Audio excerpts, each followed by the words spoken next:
Welcome back to another episode of A Gift from Adversity. My name is Juri. I'm your host. Thank you so much for tuning in. Before I introduce my guest, I want to introduce my book, which is same title as this podcast, A Gift from Adversity. The subtitle is Overcoming Sexual Abuse, Domestic Violence, Bullying, and Homelessness. And it's available on Amazon. I published this book in 2020. I wanted to share my life story, a true life story that happened to me in Japan, and how I came to this country, and how I started my nonprofit, and how I suffered with a lot of PTSD, a lot of mental health issues, and also tools that I used to overcome them.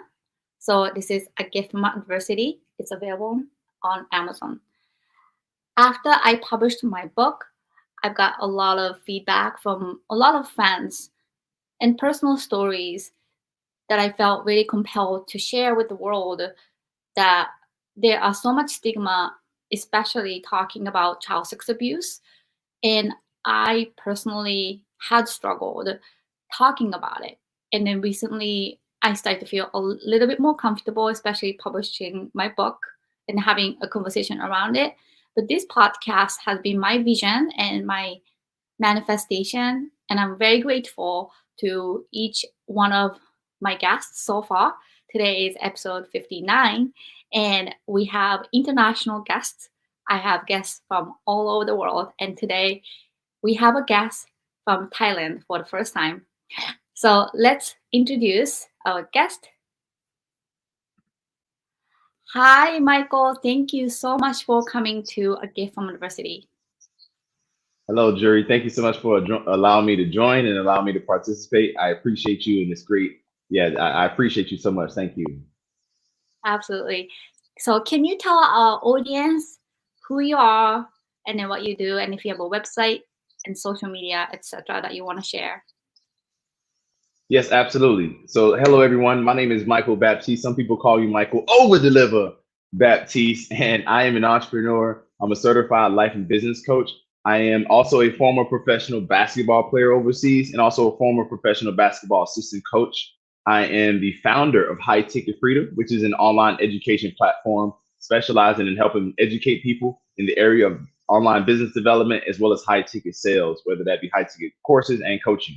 And also, I'm a co-founder of Banana Wave Banana Milk, which is a non-dairy milk alternative beverage that we created from scratch, which now sells in over 4,000 retail stores like Walmart, Whole Foods, HEB, GNC, and many, many others. So what it is that I do is I help people now figure out how to take their ideas, their knowledge, their experience, and their superpowers, as I like to call them, figure out how to package them into their own product or course or coaching program so that way they can get paid to share with people around the world, make a living full time by sharing their gift with the world and being able to impact people around the world and create a movement that transforms lives. That's what we do inside of High Ticket Freedom. That's what I do inside of my coaching. And that's what I do now for a living to help people take their life and business to the next level. So you can find out more about what we do at highticketfreedom.com. And if you'd like to try the Banana Wave beverage, you can visit bananawave.love in order to try the Banana Wave beverage. And if you're on social media, you can follow me on Instagram, Mike_Baptiste. If you're on Facebook, we have a free group called the High Ticket Society. You can follow us there. If you're on YouTube, you can follow me at YouTube, Michael Baptiste. And we're also on all major platforms as well. Well, thank you so much for sharing that. I really appreciate you being here. So let's dive into our first question, which is the adversity. Mm-hmm. So can you tell our audience, what was your adversity? Yes, my life has been interesting because I've gone through many different forms of adversity. So I'll start with this first form of adversity where I grew up to a single mother, a teenage mother, while my father was in prison. We grew up in the inner city of Miami, and in my neighborhood, there were not a lot of choices for friends, right? There was this group of guys to hang out with, which that was it. And for me, that first group of friends, unfortunately, we all formed there. It was a local neighborhood gang, right? And so because of this, growing up in this environment, There weren't a lot of positive influences, a lot of positive choices, no male role models around. That was my first form of adversity in life because I had to figure out how to survive in this world and in this tough environment. I had to figure out how to survive and not become a product of my environment because I'd seen people going to prison. I'd seen people dying in the streets. I'd seen people dealing with all types of things. And so me myself, not only did we deal with the environment of being in that inner city, but I had to figure out how to become my own man without my father being there, and that was extremely difficult. There was all types of developmental issues that I faced that things that I missed out on in my childhood because my father wasn't there to teach me how to be a man, so to speak. So for me, growing up in this environment where I wasn't told that I can be successful in life, I wasn't influenced to do great things with my life. The main thing that was on the plate for me was survive, just survive this experience. And at some point when you get older, you can do something else with your life. So for me, this was my first form of major adversity because of the fact that it was just my mother.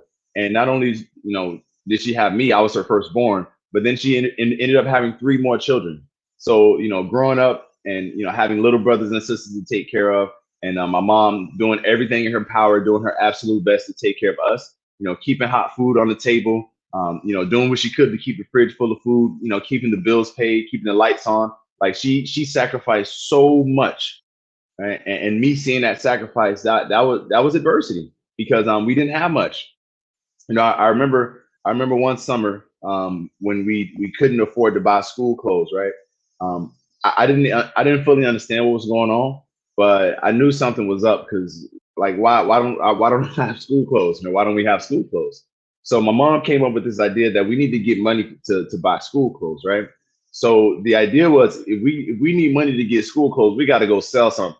So what do? We ended up my mom knew someone who my grandmother used to work for, and we went to her house, and she had this huge field of mangoes, right? And she wasn't doing anything with the mangoes. So we went and we took the mangoes and picked them off of the tree, right? And with the intention that if we can take these mangoes and sell enough of these mangoes, we can buy school clothes that summer. So me, my mother, my little brother, and myself, we all drove in her van. Is a red I forgot the type of van it was, but it was a red van. We drove to this woman's house, and then we had a couple garbage bags, and we filled up a few garbage bags with as many mangoes as we could, right? And I loved the experience, man. It was such a great time for me working with my mother, working with my brother, and so we filled this bag up. And after filling the bag up, we went back to our area. We found some cardboards, found some Sharpie markers, and wrote mangoes for $1 on the sign. Right? And so the strategy was my mom would sit at the table with all the mangoes, and my little brother would go down on that side of the main road. I would go down on that side of the main road. And we both stood at the corners of the main road, holding up a sign that said mangoes for $1 with an arrow pointing towards our mother, right? So the cars would drive by and they'd see our mom and they'd pull over and stop. And we literally did this for a while that summer. And after doing this for some time, we were able to actually make enough money to purchase school clothes from my little brother and myself. And even though we bought school clothes and had one pair of shoes, like we made it. We made it somehow, some way. And that was a lesson that taught me like whenever you don't have it, there's ways to get it legally, ethically, morally without hurting anybody. And I'll never forget that lesson. I never forget everything I learned from that experience. And that those types of experiences of adversity really helped shape me into the man that I am today, and also the successful entrepreneur that I am today. Well, thank you so much, Michael. So before you move on to tools and success, I want to go back a little bit about being raised with a teenage mom and single mom, and then your father being in prison. And thank you so much for bravely sharing that personal story. I truly appreciate it. How how was it growing up knowing that your father was in prison? Like when you go to school, have you compared with other kids? Have you thought about your father? Have you visited him? Yeah, for me, it was extremely difficult because there was a period after I was born where he came out of prison for a little bit. So he was out of jail for like a year or two, and I got to actually experience him while I was young. And so for me, it was like, wow, dude, you're amazing. Like, why are you in prison? Like, you need to be here with me, man. You're such a great person. Wow, I'm so glad you're my dad. But where you been? What's going on? So for me, it was very difficult knowing that I had such, my dad was such a great man, but he made some of the wrong decisions, right? He chose to go into he chose to become a product of his environment, which I understand, and he did what he thought was best for him at the time. And when I would go to school and I would listen to other kids tell stories about their dad and their trips with dad and how their dad had this and he had this going on, it really hurt me. It really hurt me. And for a long time, I thought that I wasn't good enough. I thought that I wasn't, good enough for my father's love and my father's attention. It became something. I'm gonna be honest. I had to. I'm not gonna give the tool away that I used to solve it, but it was very painful for many many years. And I noticed that my other friends that had fathers in their lives, I noticed that there were different things in their personality, whether they were more mentally stable, emotionally stable, better able to deal with their emotions, or maybe it was something that they were able to communicate better and more openly, right? Because they had that father figure there to support. And I just noticed that they had more resources, right? Maybe they had nicer shoes, they had nicer clothes than I did, and I quickly learned to stop comparing because everybody's got who's got a father, their life is probably better than mine, right? And rather than me comparing to make my life worse, I just stopped comparing, and I just started realizing that okay, my dad's not here, like he's not gonna be here, so I got to figure out what I need to do as a man for myself, and I need to create that because if I keep comparing, like I'm gonna keep getting sad. So I had to learn at an early age to not compare, my life and what I have going on to other people's lives, right? Because other people would look at me and be like, man, like you're so strong. I don't know how you're so strong. Man, my dad didn't teach me how to, and I'm like, wow, your dad didn't teach you that? Well, nobody taught me that. I'm just learning it, because I have to be strong. And so, the entire time my father wasn't there, it did make me sad. It made me really angry, and it actually put me in positions where I use that anger, I use that sadness to push myself in life, right? Saying that when I become a father, I'm gonna be there and be the best father for my children whenever that time comes. So while there was a lot of there was negative sides about it with what I had to deal with emotionally and mentally, there was also positives that I took from it, which I'll share those later in this episode. But I just wanted to share some of those things and how I noticed the impact it had on me. But the thing about it is that it also gave me this gift where I take everything that happens in my life and I flip it to the positive, right? I was like, okay, my dad's not here. What does that mean? Well, it means I'm not loved. It means I'm not worthy. It means I'm not good enough. And I spent a lot of time seeking my father's approval, seeking his attention, seeking him to tell me, son, I'm proud of you, seeking him to say, son, good job. But it wasn't there. It didn't happen. And so for many, many years, I just worked my butt off. I put my effort into basketball. I put my effort into, man, how can I make it out of this situation without my dad, right? Like, so that way when he gets out, he'll see what I'm doing, he'll be proud, and he'll come join me, and he'll do the right thing, right? That was like my childish dream that I had, and so yeah, even talking about it brings up the emotions right now. But I've dealt with it in therapy. I've dealt with it within myself. I've done the self healing. I've accepted it. My father and I, we have a great relationship. I've forgiven him, and it's excuse me if I might have skipped a step, but I just wanted to share because while there is a lot of pain that I experienced in childhood, I had to learn how to deal with that pain as an adult. And it's been a very, very difficult process, doing the shadow work on myself, working with my shadow self to heal those parts of my consciousness where my father was not there. And it has been a lot of work on myself, but I'll just say that like there was a lot of pain with my father not being there, and I truly believe that pain is what has helped me become the man that I am today. Well, thank you so much for sharing that. And Michael, I'm sharing this story with you and with our audience. So my case Mhm. was my mom left when I was 7, and then Mm, they divorced, and then my father started to sexually, physically, emotionally, verbally abuse me. So his sexual attention like flipped towards me because I was the oldest, and then later on to my sister.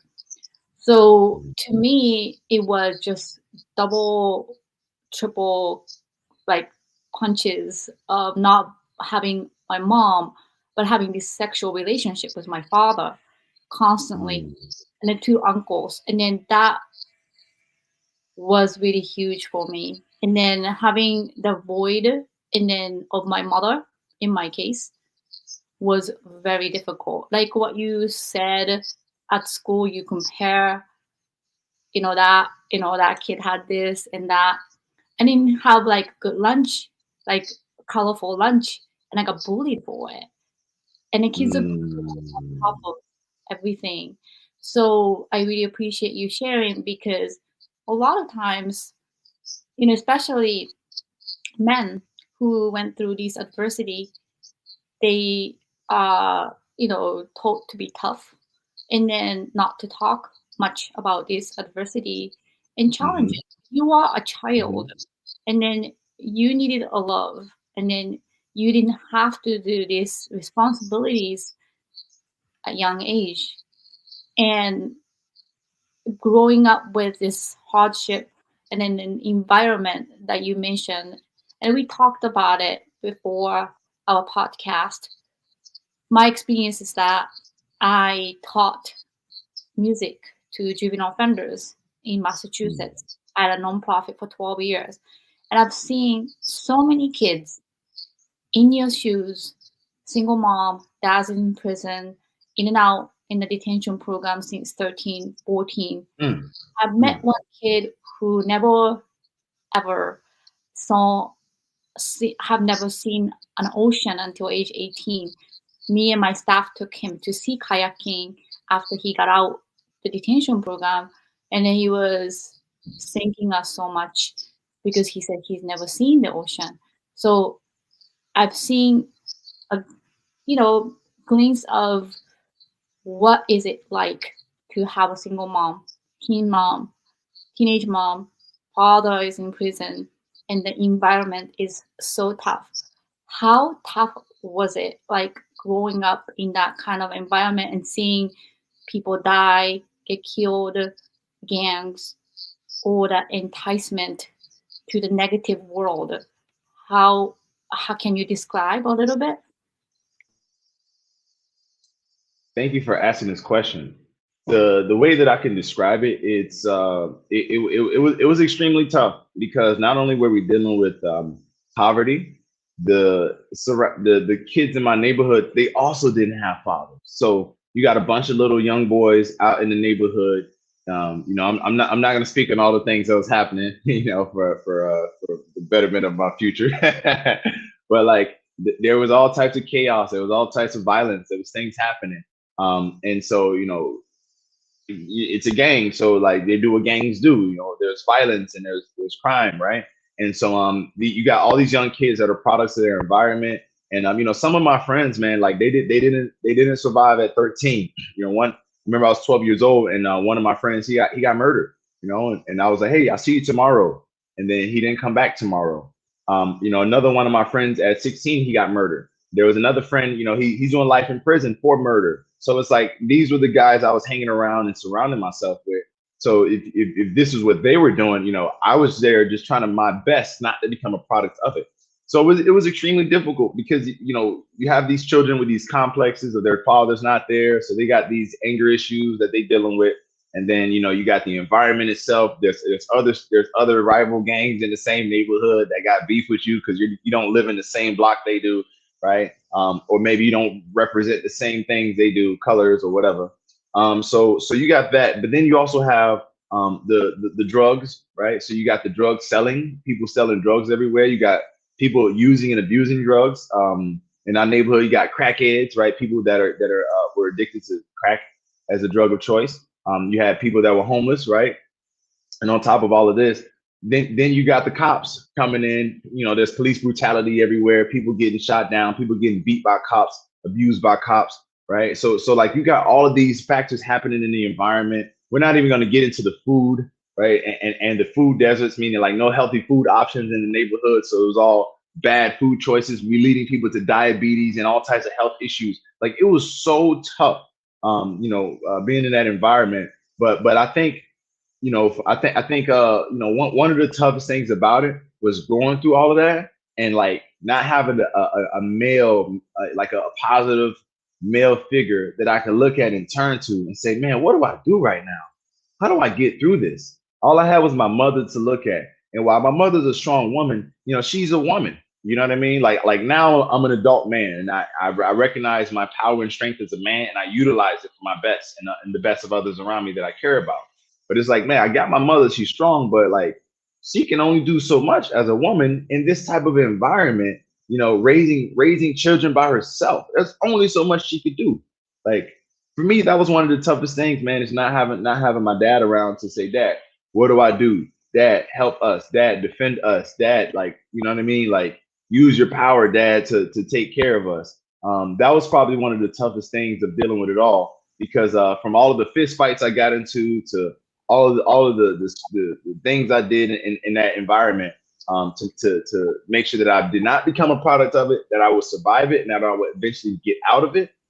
It was just extremely tough to do it without my father. So because I had to do it without my father, it fortified my mind to a level of strength that I like. It's hard. I can't teach people how to have the mental strength and capacity that I do. I've tried it for years, but I just recognize like you have to go through extreme adversity in order to develop the strength and the willpower to be able to beat that adversity and overcome it. Right? Like that's the only way to develop this extremely strong mental fortitude. And it doesn't have to just come from growing up as a product of your environment. It could be from an accident, right, where you have to like recover health wise. It could be from a bad breakup or divorce where you have to recover from that.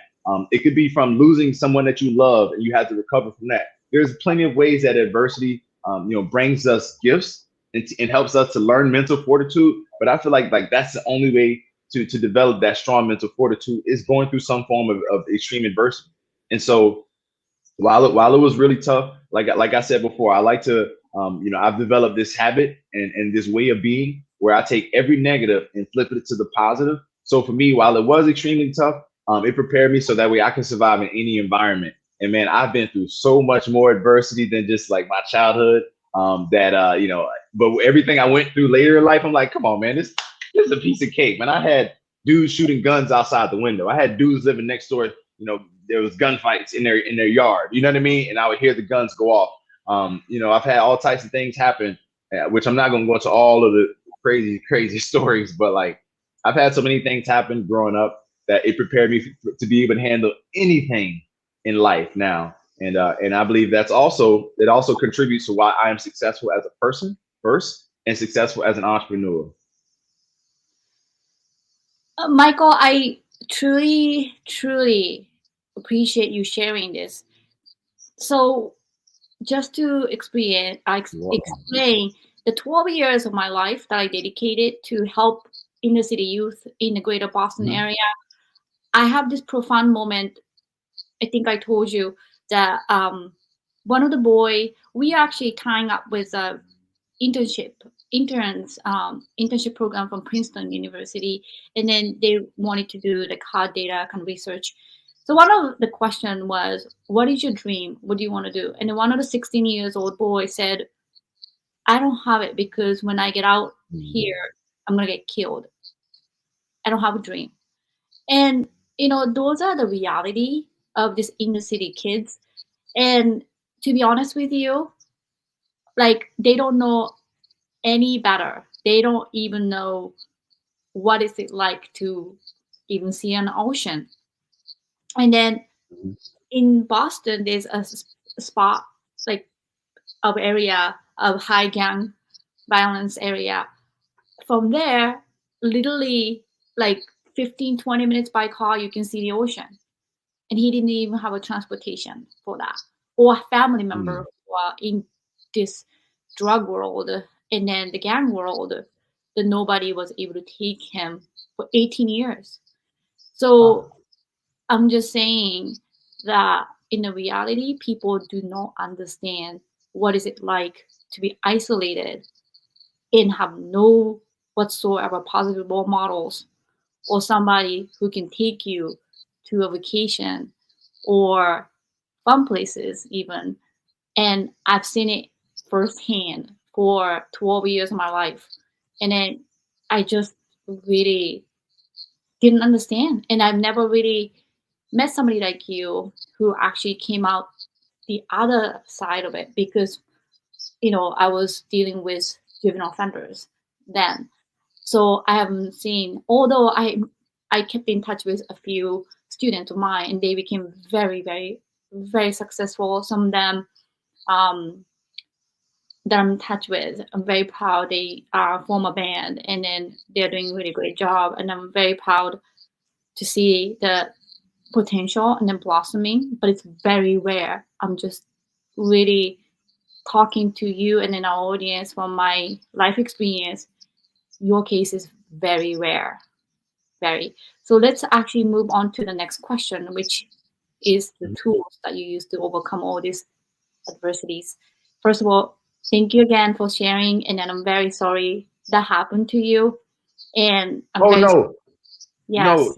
don't be sorry. I rather you be grateful. Why? Because look at me. I'm here. Like, I'm actually alive. I made it through it. So be grateful because it made me the strong person that I am, and I use that strength to inspire and impact other people now. So please be grateful. No sorry over here.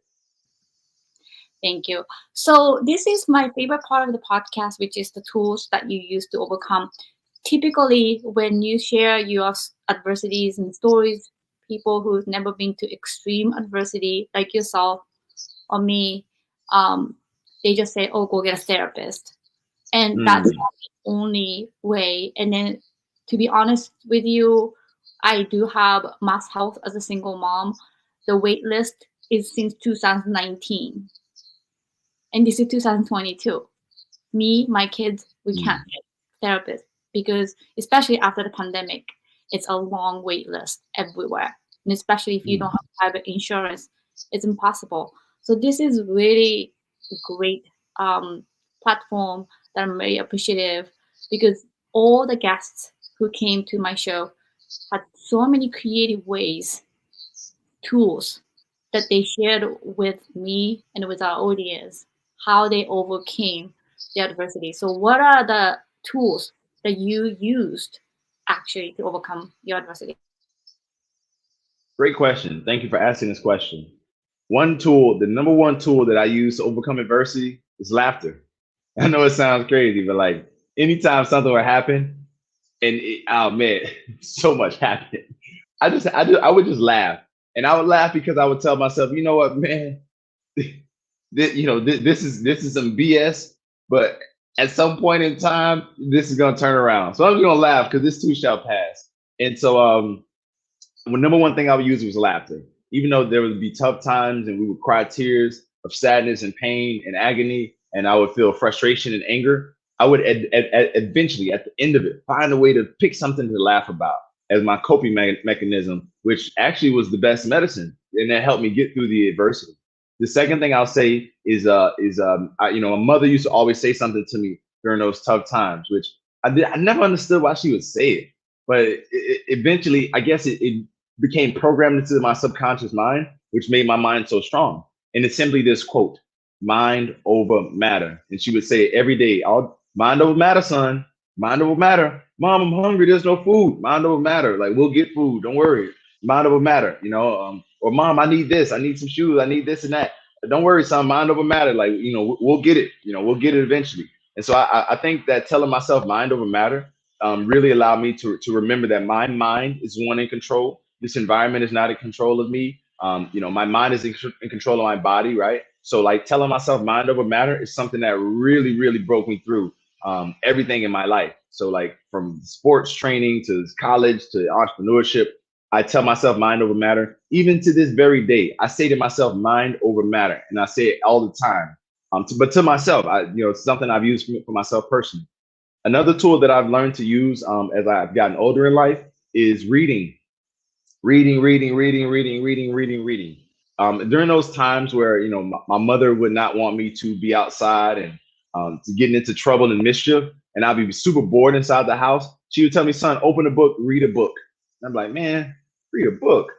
Okay, whatever." And I would read books, and I would just read books, and I would read books sometimes for hours, right? I just sit there just turning pages because my like all I had was my mind at the time. We didn't have no money, we didn't have no fancy gizmos and gadgets, right? It was just what was in front of me. And my mom, she did get a lot of books for me, so I read a lot of books, and so that was a tool that I used, which was reading. And I'm very fortunate because later in life, that would turn into the number one tool that I would use to like gain new information and learn how to transform myself. Another tool that I've used along my journey has been well, I mean, not during those younger years. I didn't learn about this tool until later as an adult. But when I learned about it as an adult, it absolutely changed my whole life. Everything in my life changed. And I do it every single day to this day still. Meditation, going inside of myself, calming my mind, focusing on my breathing, focusing on my energy, and then tuning into my inner self so that way I can use that inner self to do things like bring about my ideas and goals into reality, bring my dreams forth into reality, attract things into my life that I desire, create better health for myself, create a better version of how I want myself to look and be and behave and what I want to be able to do with my life. It's been totally transformative. So that's something that's really helped me. Another thing that has helped me tremendously has been listening to personal development tapes, listening to personal development videos, listening to personal development podcasts. These things have given me information on how to transform myself. Everything from how to communicate better, how to heal from trauma, how to deal with bad breakups, how to deal with bad friendships, how to deal with toxic environment, how to set goals for life, how to set goals for your business, right? How to set goals, how to recreate your values within yourself. I mean, there's so many different things that I've learned and acquired through personal development that I actually became like a personal development junkie, right? So rather than allowing myself to be influenced by the music that's really not productive and not helpful, beneficial, or supportive, I've found a love for personal development, reading books like Think and Grow Rich, reading books like you know, Rich Dad Poor Dad, Seven Habits of Highly Effective People. Spencer Johnson, Who Moved My Cheese, the 40 Laws of Power. The 42 Laws of My Like. There's so many different books and things that I've read along my way that have really helped me. So personal development is still something that I utilize to this very day. Every day I'm listening to audiobooks still. Earl Nightingale, Og Mandino. There's just so many people. Les Brown, Tony Robbins, Zig Ziglar, Ann McNeil, even Tiffany Largie Smith, right? I listen to these people and I absorb their messages and I internalize what they say and I look at how can I apply the message to my life, and then I apply it. If it works, great. That experiment was successful. But if it doesn't work, no problem. Try the next thing, right? So doing that and committing to personal development has really transformed my life. And then another tool I'll share, because I don't want to. Well, two more I'll share. I don't want to make this list too long. Therapy has definitely been helpful. Absolutely, I have a therapist now. And I'm not ashamed to say it because it's helped me grow as a man in so many ways I didn't know I needed to. It's helped me heal in a lot of different ways. Another tool that's helped me has been trauma release exercises, or what's called TRE. And this is a modality where we allow our body to anatomically release trauma that is stored up inside of our body in our psoas muscle, which is located.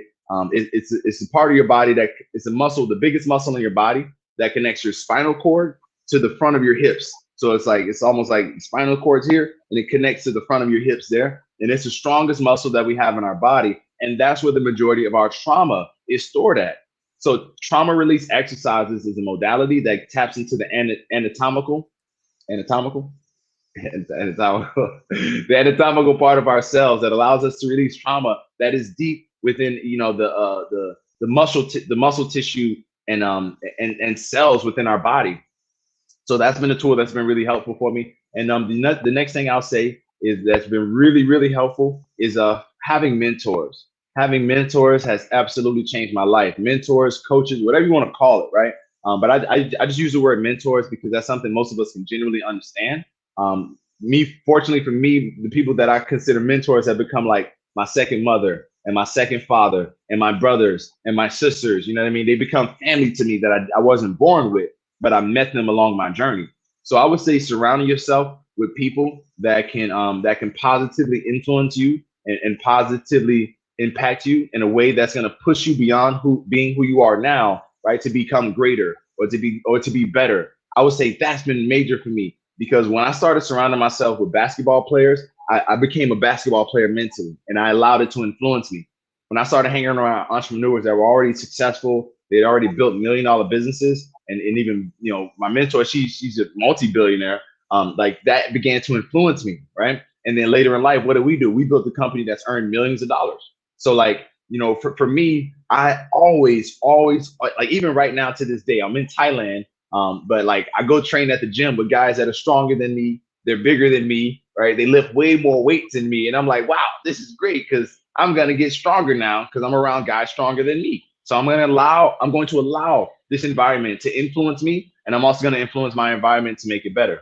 So I would say, surrounding oneself with people that are positive, that are influential, that are motivating, that are uplifting, that are supportive, that are helpful, that are beneficial has changed my life. When I was around friends that would make jokes about me, they would talk about me behind my back, right? Like those are not supportive people. Like if they're making jokes about you, like how are they uplifting you? Those jokes may be bringing you down and they don't know it, but they're just having fun, right? But no, that's not helpful. That's not supportive. That's not beneficial. And so like, those type of people I don't surround myself with.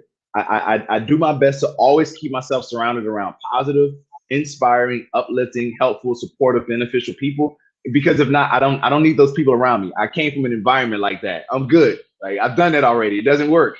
It does not work. Okay. And I'm telling you out there, like if you got friends and people in your life that are they throw like shade at you, they don't support your dreams, they ask you, oh, what are you doing that for? Right? Or they make fun of you in your face or behind your back. You don't need those people. There's billions of people out there, and there are some great people in this world that will be helpful, they'll be supportive, and they'll be beneficial for you. Okay. So hopefully somebody out there who's trying to fit in with some crowd or be around certain friends because you grew up with them or whatever, look, if those people are not helpful, supportive, and beneficial, you need new friends. You need new people to surround yourself with. Because when I started to do that, that's when my life changed. That's when my life took off to another level. And so those are some tools that have helped me. I hope I didn't overshare, but I wanted to really give some good value because I have a passion for helping people who may be in a dark place like I was. And I was not in a dark place for a day or a week or a month. There were years of my life growing up in a dark place, you know what I mean? Because of the environment, not because of my mother. My mother was great. My family was great. I love my family, but just the environment that we grew up in, there was a lot of darkness around. And so I just hope that whoever's listening to this, I hope that this changes your life. I hope that this really impacts you because, these are the things that changed my life and that helped save me from my environment. Thank you so much. And I You're just want to welcome. go back to trauma release. What did you say? Trauma release exercise? Yes, trauma release exercises. That is correct. I've never heard of it. Oh, look at that. Fantastic. So just to shine a little bit of light on it, so trauma release exercises actually originates from a scientist who discovered that when an animal shakes, right, like after experiencing something, it shakes, and then after it shakes, it kind of comes back to normal, right? But when an animal doesn't shake, like it's tense and it just remains in like this mode of like fight or flight. Like what are you gonna do? Fight or flight, right?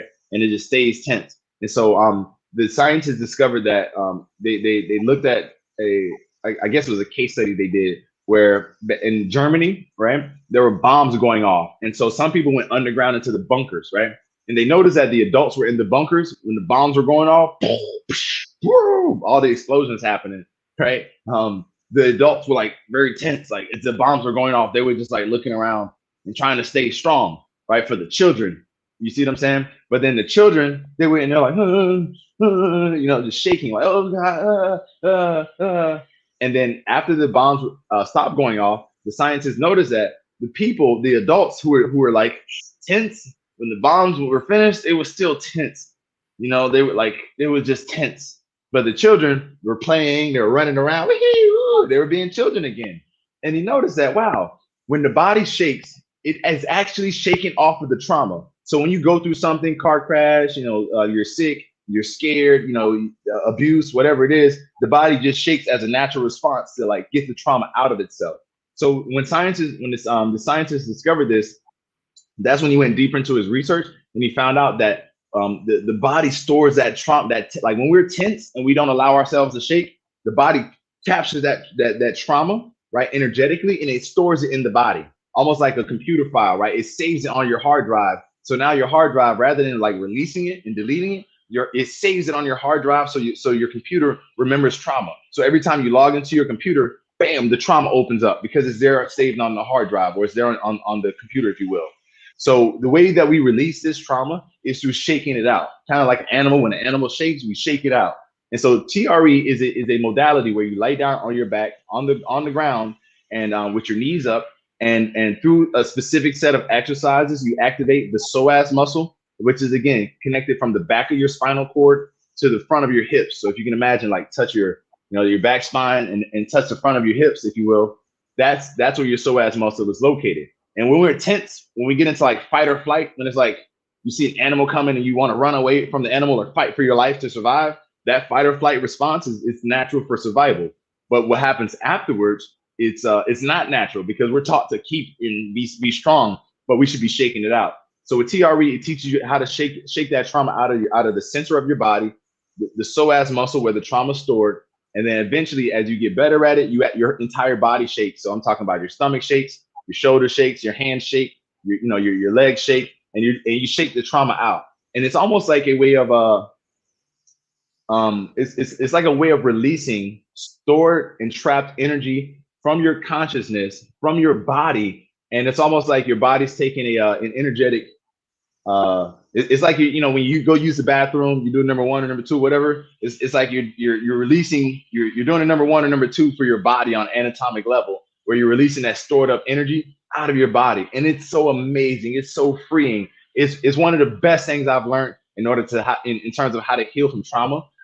Because of so much trauma I experienced, I went on a search to Thailand to try to see if I can heal myself from trauma, and I have healed myself from trauma. And TRE has been monumental. It has been absolutely huge in helping me heal, like self-heal from my own traumas in the past. So it's definitely something I would recommend researching. Trauma release exercises. If for anybody out there listening, if you have not heard about it, it is a game changer. It changed the game for me, and I'm a big advocate of it because I've seen what it's done for me. I've seen what it's done for my friends, for my girlfriends, for my family members I shared it with, for clients I've shared it with, and I'm gonna continue sharing it because it's a way that we can heal ourselves from trauma that we go through every single day.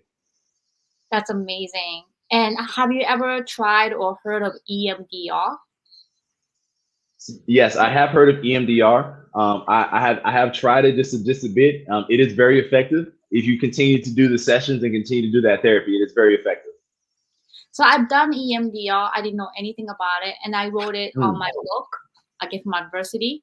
And then how I Yeah. heard of it is I have two friends who were also sexually abused or physically abused, used the EMDR. One was in Japan, and then one was in here. And then I used it myself, and it was very powerful and then innovative. No medicine, was following the lights left and right. So and then or vibration, and then bringing back the trauma that's stored, like what you said, but it's in the limbic part of the brain, and then bring it back to the cognitive part of the brain. So when people are listening to this podcast and then experiencing the trauma, PTSD reactions, like Michael said, there are ways that you can release it without taking the medication, just exercising. Like what you said, I've never tried TRE. I would love to try. And EMDR, my case, really truly worked. So thank you so much for sharing. One thing I want to not forget is you traveled from your environment, moved yourself to different countries, and now you're in Thailand. Do you think that was one of the tools to overcome the trauma, or that was just a travel plan and different things? So for me, it was actually a childhood dream of mine to see the world, travel the world, live in other parts of the world. So I would say that it was more of a dream that I worked towards for many years. And when I was able to secure income for myself from the internet, from our offline ventures, I realized that hey, I can do this. I can go travel and see what's out there on Earth. And so for me, I'm very adventurous. I'm very explorative. I like to just adventure, and I'm just yeah, I'm extremely adventurous, and so for me, I just wanted to have a great adventure. I just wanted my life to be an exciting adventure. I listened to something by Dr. Earl Nightingale many years ago, and I listened to it yesterday, and I'm gonna listen to it today. It's called The Strangest Secret. It's an audio you can go listen to on YouTube. The Strangest Secret, and in that audio, he says something that I heard him say in college about over 12 years, no, over 11 years ago, and I kept it in my mind, and I keep it in my mind to this day. He says, quoting Dr. Earl Nightingale, life should be an exciting adventure. It should never be a bore. And I thought about that, and I'm like, you're right, Dr. Earl Nightingale. Life should be an exciting adventure. So for me, what was exciting? I wrote down a list of 100 things that excite me back in when I was. I'm in my 30s now, but back when I was in my early 20s, I wrote down a list of 100 things that excite me. And once I was able to get out of college and start working on the businesses, and I had income coming in, that income, some of it I used to go do what was exciting to me. And I crossed that list off. I just wanted to do these things on my list. And so a lot of the things that I've been doing in my life, um, traveling, moving abroad, these are things that I wanted to do that excite me, right? And so because they excite me, I'm gonna go for it. And this gives my life meaning. It gives my life more purpose. It gives me fulfillment. It gives me joy. Like I wake up in gratitude every single day. Every day I wake up, as soon as I wake up, I'm like, what's 5 things I'm grateful for?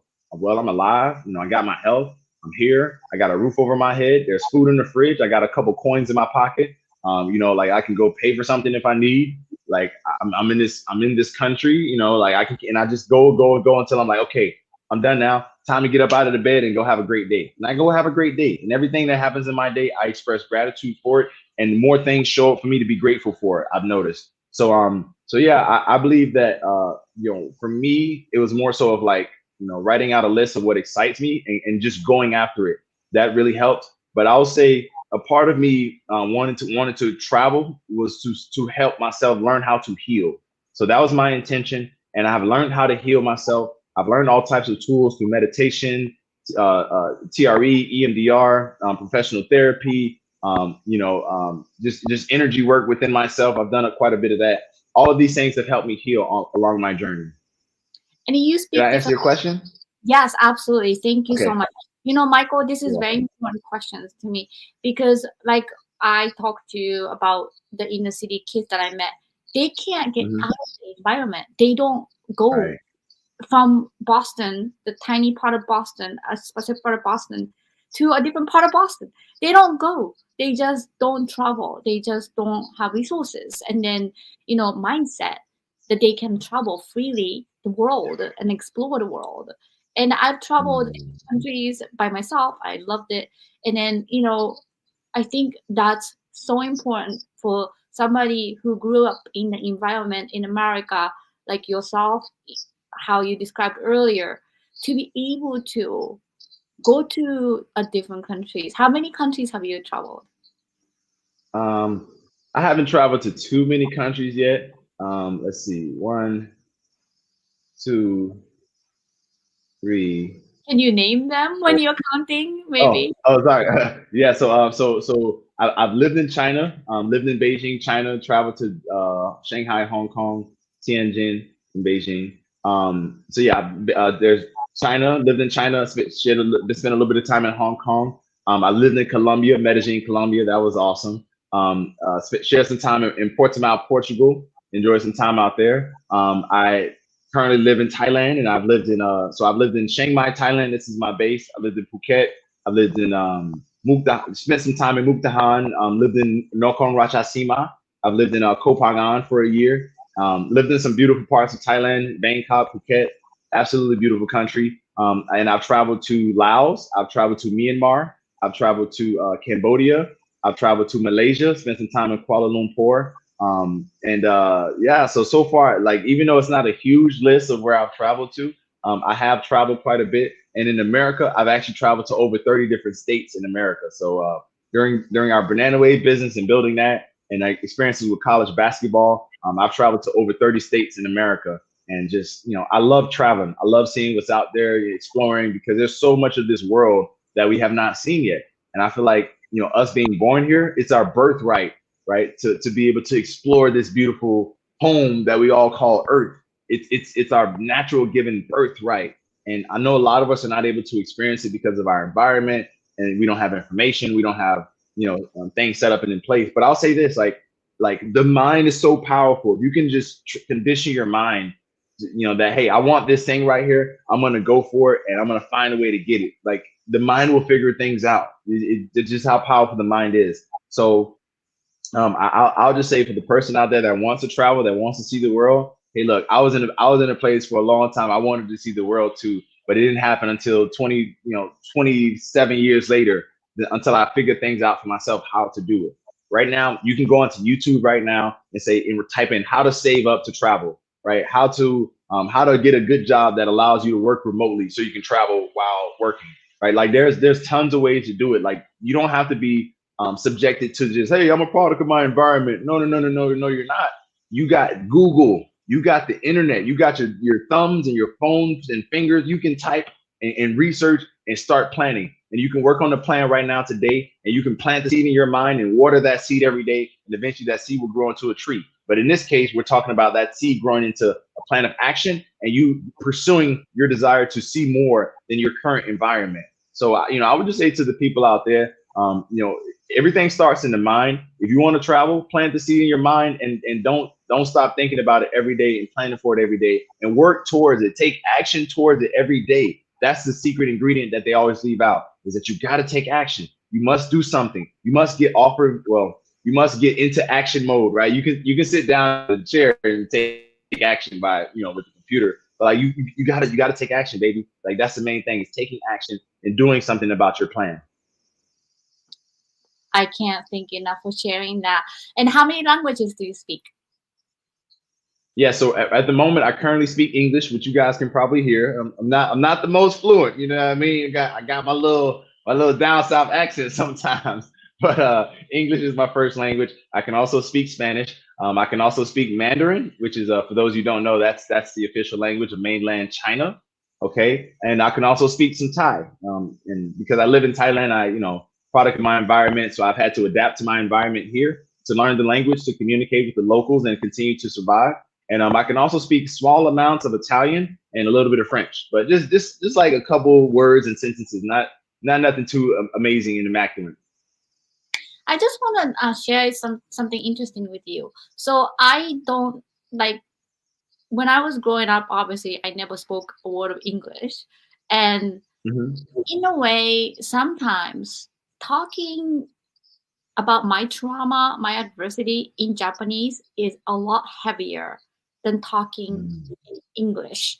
And then I think some part of the brain objectify when you speak a foreign language about your situation. And to me, speaking a different language, living in a different country, kind of helped me to separate myself from the situation that I was in, and then being able to logically understand and then move forward because of the language power as well. What do you think? Do you have some experience like that when you're speaking in different languages?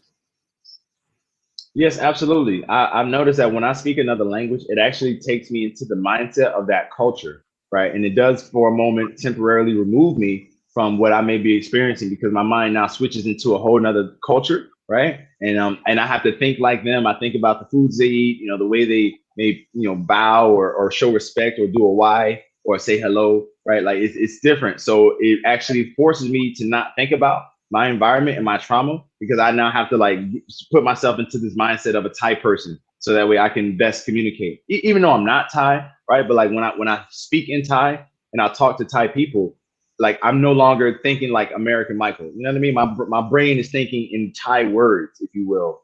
So it absolutely does help you to overcome whatever you may be dealing with, because you like there is no comfort, there's no cushion, there's no safety net of being able to speak English. It's like you got to figure out what to say in Thai if you want to communicate. Otherwise, you walk away and you don't get what you want. You know what I mean? So it has absolutely been really helpful to be in an environment where nobody knows me. I don't know the language, I don't know the culture, right? But I got to figure it out if I want to survive. It's actually helped to show me a new part of myself that I would not have discovered if I just stayed in my homeland. Like if I just stayed in Miami and I didn't go anywhere, I would be just, I don't even know what I'll be. I'm kind of scared to even think about it. I honestly don't even think about it at all, because it's a waste of energy, because I'm not that person. I'm not going to be that person. I don't want to be that person. I love who I am. I love who I'm becoming.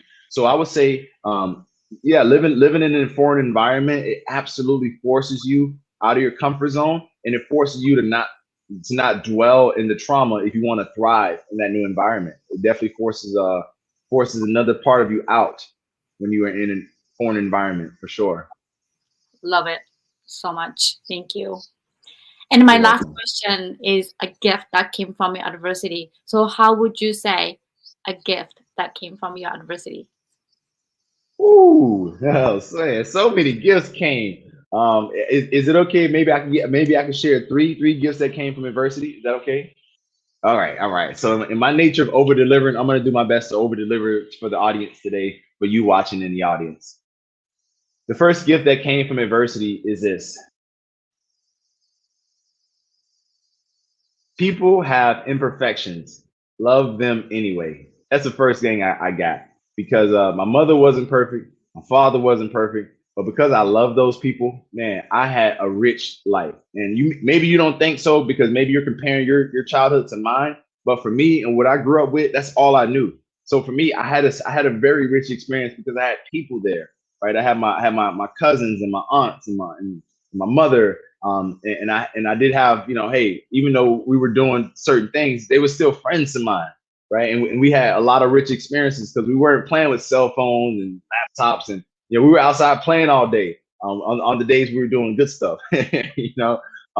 So like I learned from those experiences. Hey, my friends are not perfect. They don't got dads. His mom's dealing with drug addiction, and his uncle is like, in and out of shootouts and stuff, and he's got issues too. So you know what, man, these guys are not perfect, but I love these guys. And my mother's not perfect; she's got her issues too, but I love her. My grandma's not perfect, but I love my grandma. Like I've just learned to love so hard because when you don't have specific resources, all you have are people, right? The people become your wealth or your source of yeah, just your source, man. And so I've learned just to love people through their imperfections, and by doing so, you find the perfection in people's imperfections, and it's truly a beautiful thing to like love somebody with their flaws and with their highlights. Like it's a beautiful thing. So that's the Right. first gift that and even myself, like I'm not perfect. Like I can look in the mirror and point out 15 different flaws in like 5 seconds, about myself. There's certain parts of me like, hey, I may look like I'm big and strong, but there's times where I cry like a big old baby, okay? Because I'm human like you are. And so like I deal with emotional fluctuations, and I've had to work on myself for many, many years. I'm still not perfect. Certain things about me that are just not the best, right? I'm human. But the thing is, I love my imperfections because they make me unique. They make me perfectly me. So I'm perfectly imperfect, and I love myself through those imperfections, and it's allowed me to share that love with others, right? And that impacts the work that I do, the clients that I work with. That's why they get life changing results, and I love the clients I work with because they're not perfect. They come to me not perfect, but I help them bring out the greatness within themselves, and then and then I love them, and I just see them on their way. So that's the first thing I'll share. A gift from adversity is I love people through their imperfections because it makes them perfectly and perfectly themselves. The second gift that I'll share that I've gotten from adversity is that no matter what happens, no matter how bad it is, no matter how bad it gets, no matter when you want to give up, you want to quit, you want to stop, you want to take a break, you want to sit down, if you just keep pushing forward, no matter what, you'll get there. And when you're there, you're there. You know what I mean? And you can own it. You can own the story and the process of what it took to help you get there. So just keep pushing forward. Like I know it may be tough, Mr. or Miss, wherever you're at and around the world, you may be dealing with homelessness. You may be dealing with eviction notice. You may be dealing with no money to buy food for your baby. You may be dealing with the rent's late. You may be dealing with the phone bill's late, or the light bill is late. Okay, or there's no food in the fridge, or maybe there's no father there, or maybe there's no mother there, or maybe your grandma died, or your grandpa died, or your hamster died. I don't know. You're dealing with something. I know it's something going on in your life because I got stuff going on in my life all the time. We all do. Everybody has something going on. They're either coming out of it or getting ready to go into the next thing, right? So everybody's got something going on. So whatever you got happening in your life, just keep pushing forward no matter what. Something amazing is on the other side for you. Like all this pain, whatever you're dealing with, you're not going through it for a reason. Okay. The pain that I went through, I always knew that there was somebody I could inspire with this pain, man. There's somebody I could tell my story to, and maybe they'll break down in tears, and it'll change their life, and it'll stop them from doing whatever negative thing, and it'll shift them onto a path of positivity to make their life better.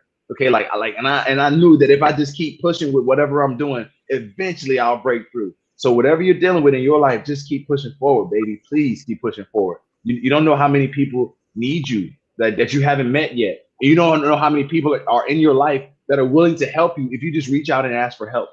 Help is so close. Like, don't ever be afraid to reach out for help. Like, you shouldn't ever let your ego or let anybody's opinions or thoughts about you not influence you to seek professional help, not influence you to go to therapy, not influence you to try EMDR or trauma release exercises or meditation or anything you can to help yourself.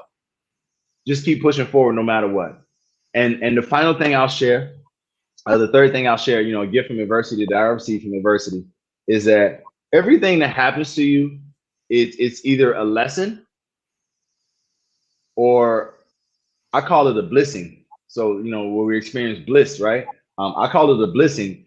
And if you can shift your mindset to say, hey, look, I either I'm winning or I'm learning lessons, right? And if you can adopt that type of thinking, then it can just help you perceive what's happening to you in the most positive light possible. So that way you can extract a positive lesson from whatever adversity is happening to you. Adversity is something that we all experience, but we can either take it with a smile or you can take it with a frown and complain and get upset and angry and bitter and ruthless about it, right? And there's something I heard in this documentary. It's called Samadhi, and it's a principle of well, I'm not gonna dive too deep into that, but they shared a story, right? And one of the stories was about a monk, Buddhist monk, and the Buddhist monk, their job was every day, all day for eternity, to walk up and down this long flight of stairs with buckets of water, right? And they would walk up the hill with these buckets of water up and down, up with the full buckets, down with the empty buckets, fill up the water, up with the full buckets, down with the empty water, buckets, and so forth, all day, every day. And it's just like us. You go to work, you get in your car, right? You drive through traffic, you sit in the office, work, and you come home, drive through traffic again, boom. And it's like same thing over and over and over and over and over and over. We all have to work in some capacity, unless you're an investor. That's different. But just sticking to the story of these Buddhist monks, the major lesson was this: you got to do the work every day anyway. Like, there's no way around it. We all are here to do a certain job and certain work with our life mission and life purpose. But the difference is that you can choose to walk up the hill every day with an angry face and a sad face. But if you do that, you are missing out on the lesson that it is there to teach you. Okay. The better way to approach it is to have a smile, to enjoy it, to be grateful for the fact that you get to walk up and down with these buckets of water every single day. And that right there is one of the greatest lessons I've learned about adversity, is that if you can go through the adversity with a smile and with appreciation and gratitude for the pain, okay, there is something on the other side of that pain for you, and it is a reward. So just like those Buddhist monks walking every day up and down the temple steps with full buckets of water and empty buckets of water, with a smile on their faces. Look, whatever adversity you're dealing with, do it with a smile and do your best to extract a lesson from that adversity, or look at it as a blessing, right? Because there's something that's going to be rewarding you for going through that adversity. You're not going through it for no reason. And what that reason is, I don't know. That's on you to search for that reason within yourself. And because they call me Mr. Over Deliver, I'm gonna give you one more. Then that's it. That's all I got after this one more. Okay. So the final thing I'll share with you is this: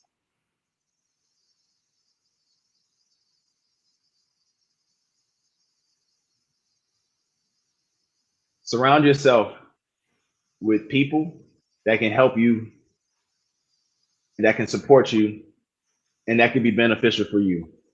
Whether they be mentors inside of books, whether they be people on podcasts, whether they be listening to Juri in every episode she puts out, right? And reading her book, following her posts, right? Following the work she does, right? Or if it's somebody else that you admire and look up to, it could be anybody from, Lewis Howes to Danielle Leslie to Ty Cohen to, it could be Zig Ziglar, all right? It could be Tony Robbins. It could be anybody in that personal development world, or something that's going to help take you to the next level. Surround yourself with those people. Fill your mind with their information. Think how they think. Like, do your best to adopt their ways of thinking, their habits of thinking, because these people have already put the information out. Like she's not doing this podcast because she like wants a podcast. No, she's doing this because she knows that there's people for her to help, people for her to inspire, people for her like that are going through what she went through, and she has a job on earth to help those people. And this is one of the ways she's getting it out. Okay, so your job as you know, as somebody who needs help is like to consume what she's putting out there, listen to what she thinks, listen to how she says it, and adopt what she's saying, adopt how she's thinking, because she's here to help and serve you. But guess what? There's many other mentors that have put out books and podcasts and information dedicated to help you. Go to your personal library, go on Amazon and the Amazon.com bookstore, right? Like go on YouTube and just go find people. If you don't have them in your environment, that's okay. I didn't have anybody in my environment. The first person I heard about was Les Brown.